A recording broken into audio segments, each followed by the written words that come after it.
Þegar yfirmaðurinn hringir og biður að millifara yfir á einhvern reikning og segist hafa sendt þér e-mail með öllum nauðsynlegum bankaupplýsingum. Að sjálfsögðu ferð þú í málið eins fljótt og hægt er.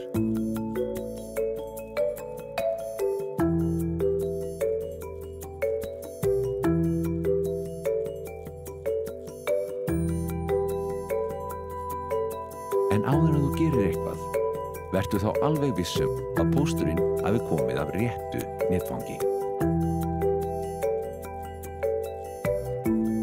Og að þetta hafi verið yfirmaðurinn í alvöru.